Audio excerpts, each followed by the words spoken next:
하나님의 말씀은 누가복음 13장 1절에서 9절 말씀입니다. 그때 마침 두어 사람이 와서 빌라도가 어떤 갈릴리 사람들의 피를 그들의 제물에 섞은 일로 예수께 아뢰니 대답하여 이르시되 너희는 이 갈릴리 사람들이 이같이 해받음으로 다른 모든 갈릴리 사람보다 죄가 더 있는 줄 아느냐? 너희에게 이르노니 아니라. 너희도 만일 회개하지 아니하면 다 이와 같이 망하리라. 또 실로암에서 망대가 무너져 치어 죽은 18사람이 예루살렘에 거한 다른 모든 사람보다 죄가 더 있는 줄 아느냐? 너희에게 이르노니 아니라. 너희도 만일 회개하지 아니하면 다 이와 같이 망하리라. 이에 비유로 말씀하시되 한 사람이 포도원에 무화과 나무를 심은 것이 있더니 와서 그 열매를 구하였으나 얻지 못한지라. 포도원 지기에게 이르되 내가 3년을 와서 이 무화과 나무에서 열매를 구하되 얻지 못하니 찍어버리라. 어찌 땅만 버리게 하겠느냐? 대답하여 이르되 주인이여 금년에도 그대로 두소서. 내가 두루 파고 거름을 주리니 이후에 만일 열매가 열면 좋거니와 그렇지 않으면 찍어버리소서 하였다 하시니라. 아멘. 이는 우리에게 주시는 하나님의 말씀입니다.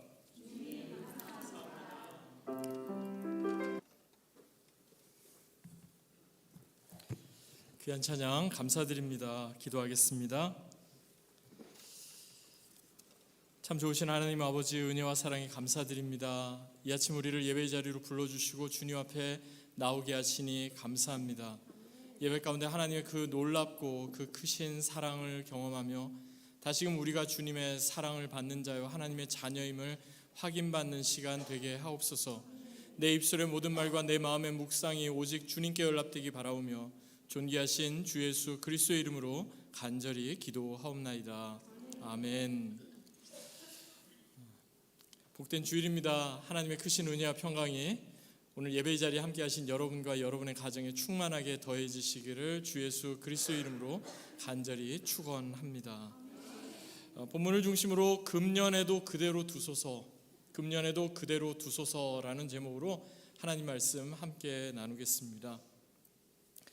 요즘 들어서 경기가 안 좋다, 경제가 어렵다 이런 얘기를 부쩍 더 많이 듣게 되는 것 같습니다. 제가 어떤 분과 이야기를 했는데 미국에서 30년을 살면서 경기가 좋다라는 말을 들어본 적이 별로 없다라고 말씀하십니다. 사실 경기는 늘 안 좋다고 늘 이야기합니다. 그런데 여러분 그거 아세요? 전쟁통에서도 돈 버는 사람은 돈을 법니다. 우리가 경기가 안 좋기 때문에 어렵고 그렇다가 아니라 우리가 어디에 우리의 중심을 두고 있느냐 하는 거가 중요한 부분일 거예요. 그럼에도 불구하고 경기가 안 좋은 건 사실인 것 같습니다. 팬데믹 이전과 비교했을 때 모든 게 다 올랐잖아요. 주거비를 비롯해서 물가, 식료품 모든 게 다 올랐지 않습니까? 최근에 한국의 어느 방송사에서 방영한 다큐멘터리를 하나 봤는데요. 그게 뭐냐면은 그 90년대, 2000년대 초반에 젊은이들로 잔뜩 이렇게 붐볐던 소위 말해서 핫플레이스, 그곳을 지금 20년이 지난 지금 다시 보여주는 그거였습니다. 그때는 그 골목 곳곳에 젊은이들이 다 이렇게 많이 있는 거예요. 상점마다 사람들, 손님들로 가득 차 있었던 거예요. 한때 젊은이로 북적댔던 그 대학가의 거리가 어느 순간부터 인적이 뜸한 거리가 되었다 하는 겁니다. 그러면서 한 집 건너 한 집 지날 정도로 그렇게 빈 점포가 잔뜩 늘어섰다 이런 모습을 보여주는 겁니다. 그러면서 20년 전, 30년 전의 모습과 지금을 서로 비교하면서 과거에 이렇게 붐비고 이렇게 사람들이 많이 모였던 곳이 지금은 그렇지 않습니다. 세상이 달라졌습니다. 이런 내용이었습니다. 물론 너무나 비싼 이자와 비싼 임대료를 도저히 감당할 수 없어서 중도에 사업을 접거나 가게 문을 닫게 되는 경우가 대부분일 겁니다.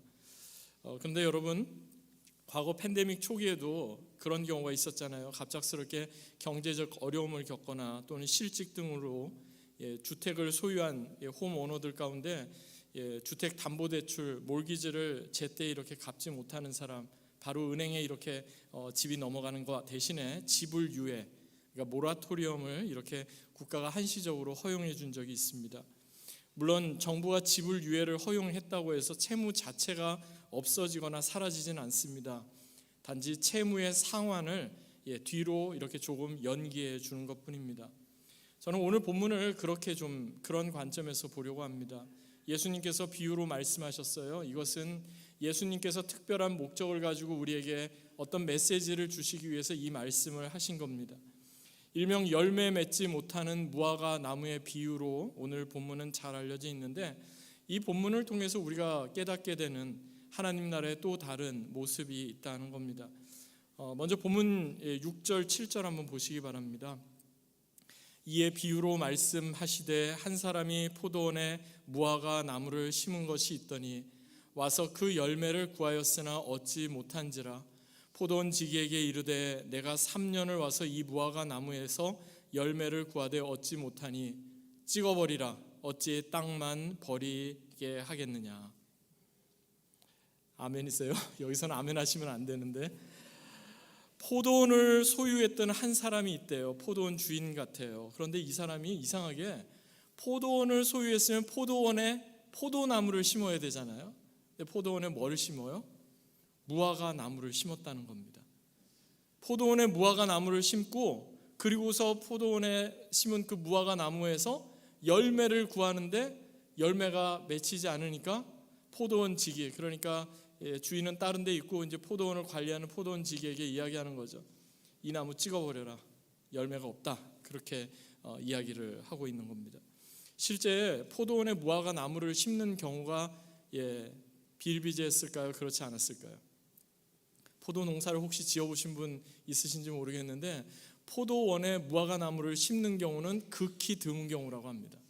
왜냐하면 포도나무와 무화과 나무는 완전히 성질이 달라요. 그래서 포도나무 한 그루를 심을 자리에 무화과 나무 한 그루를 심지를 못해요. 적어도 포도나무 7그루 심을 자리 정도 돼야 무화과 나무 한 그루를 심었대요. 왜냐하면 무화과 나무는 더 깊게 뿌리를 내리고 더 많은 지역을 이렇게 차지하기 때문에, 이 포도원 주인이 포도원에 무화과 나무를 심었다는 것은 무화과 나무 한 그루 심기 위해서 포도나무 7그루를 포기했다는 그런 의미예요.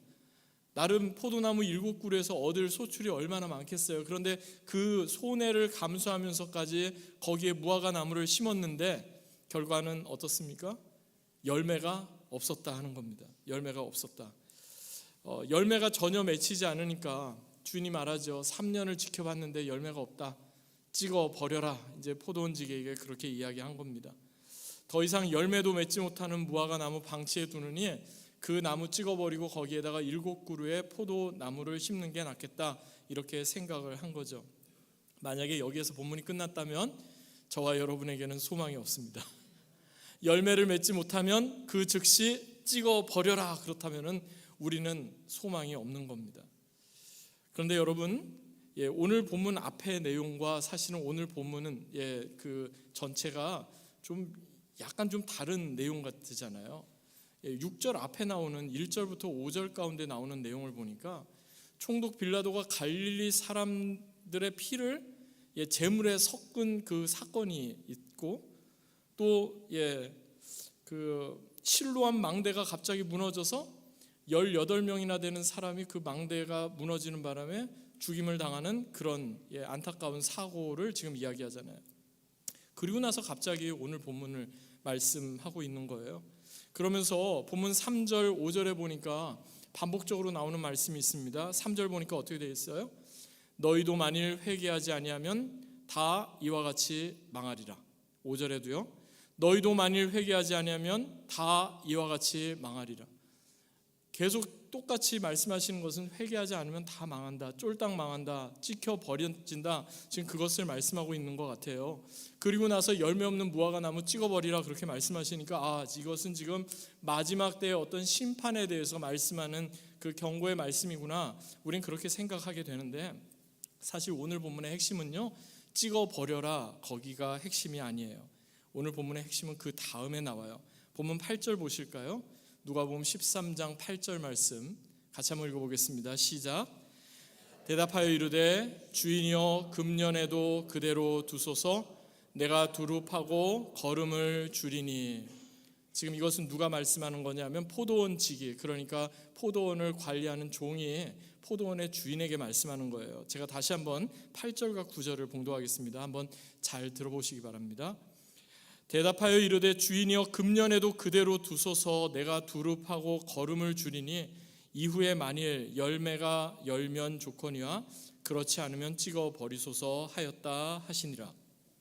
사실 오늘 본문 외에 열매 없는 무화과 나무에 관한 말씀이 마태복음에도 나오고 마가복음에도 나와요. 마태복음 21장과 마가복음 11장에 보면 거기도 똑같이 열매 없는 무화과 나무에 대해서 예수님 저주하시는 그 내용이 나와요. 차이가 있다면 마태복음 21장과 마가복음 11장은요, 예수님께서 열매 없는 무화과 나무를 저주하시니까 그 무화과 나무가 말라서 죽게 된 그 내용이고요. 오늘 본문은 열매 없는 무화과 나무에 대해서 실제 그렇다는 게 아니라 가르침을 위해서 비유로 말씀하셨다는 그 차이가 있을 뿐입니다. 많은 성경학자들은요, 오늘 본문을 이렇게 해석합니다.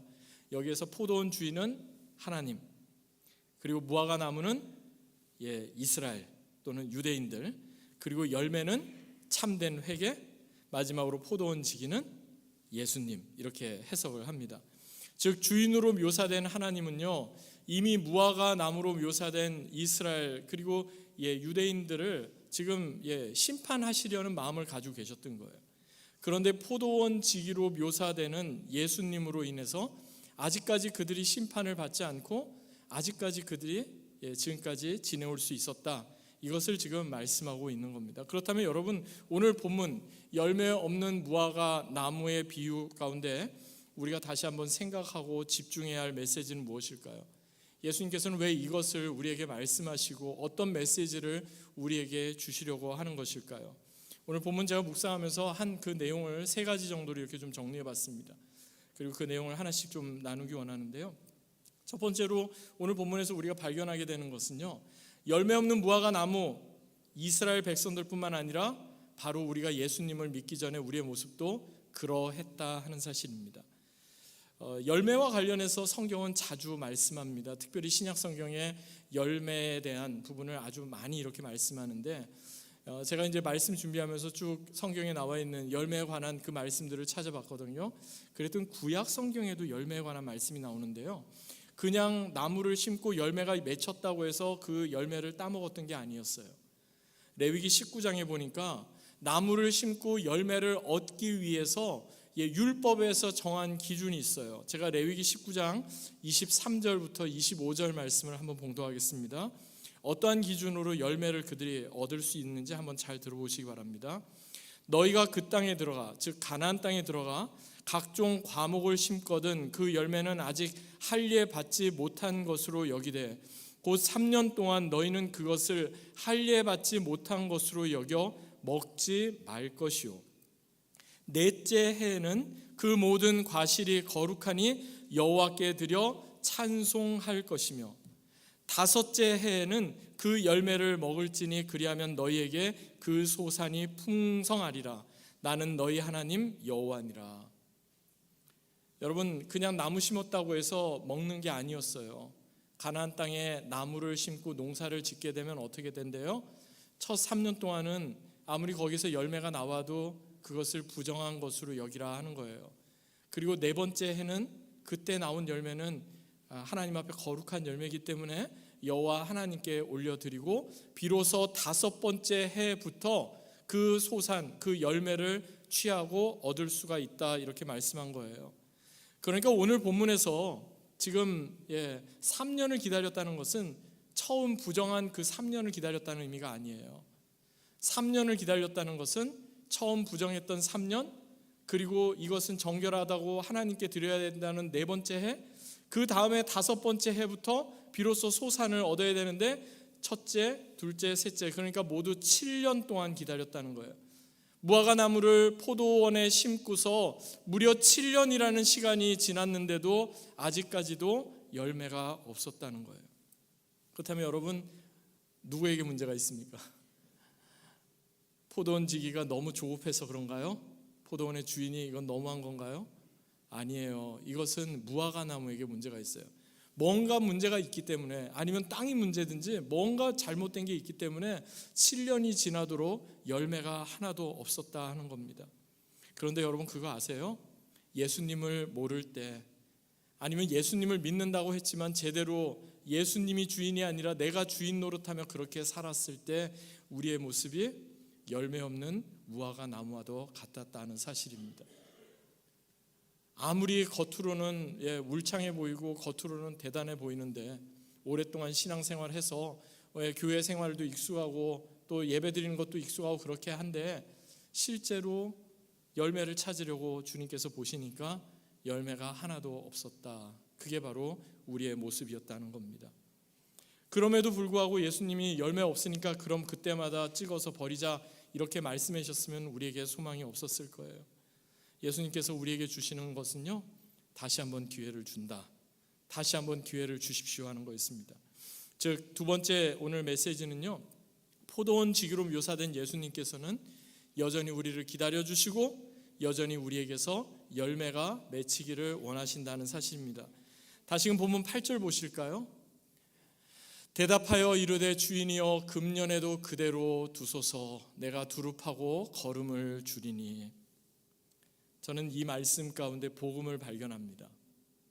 금년에도 그대로 두소서, 이게 바로 복음이에요, 여러분. 우리의 연약함과 우리의 완고함과 우리의 죄악과 우리의 교만함과 우리의 허물에도 불구하고 하나님께서 우리에게 다시 한번 기회를 주신 거예요. 그래서 복음을 가리켜서 one more chance, 하나님이 우리에게 한 번 더 기회를 주시는 거예요. 그게 복음이에요. Gospel is one more chance. 과거 우리의 삶이 어떠했든 상관없이, 여전히 열매도 제대로 못 맺히는 우리의 모습 어떠했든지 상관없이 예수님은 계속해서 우리를 위해 중보하시는 거예요. Give them one more chance. 저들에게 한 번 더 기회를 주십시다. 이번 1년 더 기다려 주십시다. 그러면서 기회를 달라고 예수님 요청하신 거예요. 당장이라도 그 나무 뿌리에 도끼가 지금 놓여 있는데, 그런데 열매 없는 그 무화과 나무를 보면서 예수님은 다시 한번 기회를 달라고 하는 거예요. 주인의 노여움을 무릅쓰고라도 내가 열매 없는 이 무화과 나무 그 주변으로 내가 땅도 파고 물도 주고 거름도 주고 내가 나름대로 열심히 해볼 테니까 한 번만 one more year, one more chance, 기회를 주십시오, 이렇게 요청하고 있는 겁니다. 마치 로마서 9장에서 사도 바울이 자신의 고륙 친척, 자신의 조국 이스라엘을 향해서 이렇게 애끓는 심정으로 기도했던 것과 비슷하죠.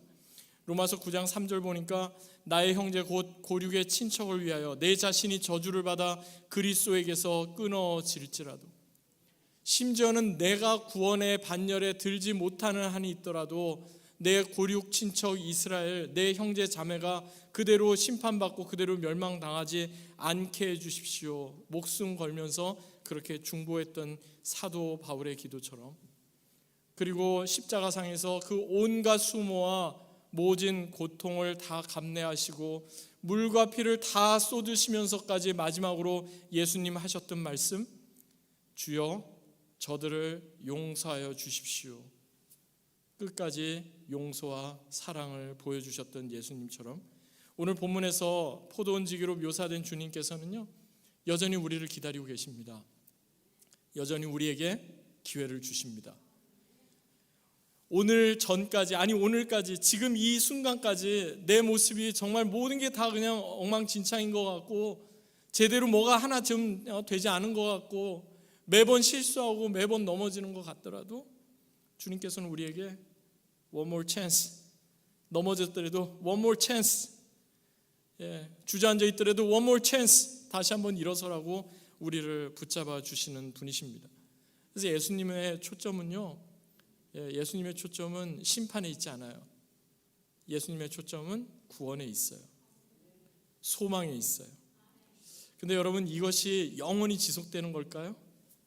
아니에요.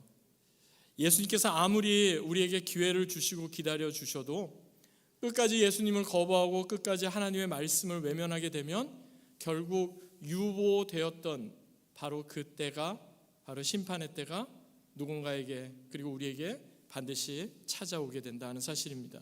그게 세 번째 메시지인데요, 여러분 아시는 것처럼 하나님은 어떤 분이십니까?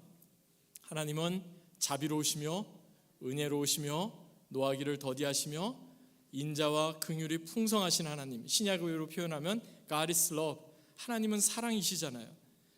그런데 여러분, 하나님은 우리가 어떤 실수와 어떤 죄, 어떤 잘못을 범했더라도 우리가 회개하고 돌이킬 때마다 계속해서 우리를 용서하시고 우리에게 계속해서 one more chance 계속해서 기회를 주시는 그런 하나님이시지만, 그럼에도 불구하고 우리가 끝까지 하나님을 거부하게 되면 어떻게 될까요?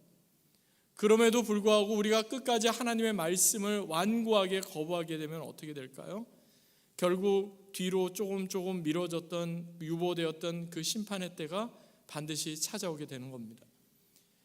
개인적 종말이 먼저 찾아와서 우리가 주님 앞에 서게 되는 날이 먼저일지, 우주적 종말이 먼저 찾아와서 주님께서 다시 우리 이 땅 가운데 재림하실 날이 언제가 될지 우리는 무엇이 먼저일지는 알 수 없습니다. 그런데요, 분명한 것은 저와 여러분 모두 다 하나님 앞에 반드시 서야 된다는 사실입니다. 그런데요, 여러분, 오늘 본문 9절에서 끝나고 있는데 이 본문 말씀을 보면 이 본문의 결론이 어떻게 나오고 있는지 우리가 알 수 없습니다. 오늘 본문은요, 오픈 엔디드, 열린 결말로 본문이 끝나고 있습니다. 즉 예수님의 이 비유 말씀을 들었던 사람들이 그 다음에 그 열매 없던 무화과 나무가 열매를 맺었는가 그렇지 않은가 알 방법이 없습니다. 열매를 맺혀서 포도원지기가 주인님, 제가 이렇게 1년 더 했더니 열매가 맺혔네요. 그래서 포도원의 주인이 그것을 기뻐했는지, 아니면 열매를 맺지 못해서 그 다음 해에 결국에는 찍혀서 없어지게 되었는지 알 수가 없습니다. 다만 우리가 한 가지 분명한 사실은요, 우리에게 주어진 기회, 우리에게 주어진 시간이 영원하지 않다는 겁니다. 채무 상환이 잠시 유예된 것 같이 우리에게 한시적인 기회, 한시적인 시간을 하나님이 덤으로 주신 것뿐입니다. 그것을 깨닫는 사람은 어떻게 살아갈까요? 내 맘대로 살 수 없습니다. 나에게 허락하신 그 시간을 허비할 수 없습니다. 지금 나에게 허락하신 이 시간 1분 2초, 이 시간이 너무나 귀하고 나에게 주어진 너무나 소중한 시간이므로 우리는 그 시간을 하나님 앞에 기억되는 시간으로 채워가게 되는 겁니다. 사도 바울이 그 유명한 로마서 13장에서 이렇게 말씀합니다. 또한 너희가 이 시기를 알거니와 자다가 깰 때가 벌써 되었으니 이는 이제 우리의 구원이 처음 믿을 때보다 가까웠습니다. 밤이 깊고 낮이 가까웠으니 그러므로 우리가 어둠의 일을 벗고 빛의 갑옷을 입자. 낮에와 같이 단정히 행하고 술 취하거나 방탕하거나 하지 말며 음란하거나 호색하지 말며 다투거나 시기하지 말고 오직 주 예수 그리스도로 옷 입고 빛의 갑옷, 정욕을 위하여 육신의 일을 도모하지 말자. 사도 바울이 권면했던 것 한 가지입니다. 지금은 자다가 깰 때가 되었다는 겁니다. 지금은 영적으로 깨어서 빛의 갑옷을 입고 예수 그리스도로 옷 입어야 한다는 것입니다. 우리는 어둠에 머무는 자가 아니라 낮에 머무는 자고 낮에와 같이 단정히 행하는 자다, 이것을 말씀하고 있습니다. 이것이야말로 금년에도 이대로 두소서, 금년에도 그대로 두소서라고 간곡하게 하나님께 간구하시며 여전히 우리가 열매 맺기를 기다리시는 주님의 기대, 그리고 주님의 바람에 부응하는 모습이 될 것입니다. 말씀을 맺겠습니다. 요즘 우리가 사는 세상은 너무나 혼란스럽습니다. 뉴스를 이렇게 접하게 되면 기분 좋은 소식은 별로 없습니다. 너무나 마음이 참 힘들고 어려운 그런 이야기들만 계속해서 더해집니다. 무엇이 참이고 무엇이 거짓인지, 무엇이 빛이고 무엇이 어둠인지 너무나 혼란스러울 뿐입니다. 우리가 마주 대하는 현실은 더 각박해졌습니다. 사람들을 대할 때도 그렇고 무엇을 해도 그렇고 옛날 같지 않다, 이런 말 너무나 많이 듣습니다. 그럴 때마다 우리는 마음속에 이런 마음이 떠오르죠. 주님, 어느 때까지입니까? 이런 탄식하게 되고, 주님, 더는 못 참겠습니다. 어서 그렇게 악한 자들 징벌해 주시고 하나님의 공의 드러내 주십시오. 그렇게 간구하고 싶지만 여전히 예수님께서는 어떻게 간구하세요? One more chance. 하나님, 저들에게 다시 한번 기회를 주십시오. 하나님, 다시금 회개하고 돌이킬 수 있게 해주십시오. 지금도 우리를 위해 그렇게 중보하고 계시다는 사실입니다. 그 참혹한 십자가 위에서도 저들을 사하여 주옵소서. 자기들이 하는 것을 알지 못합니다.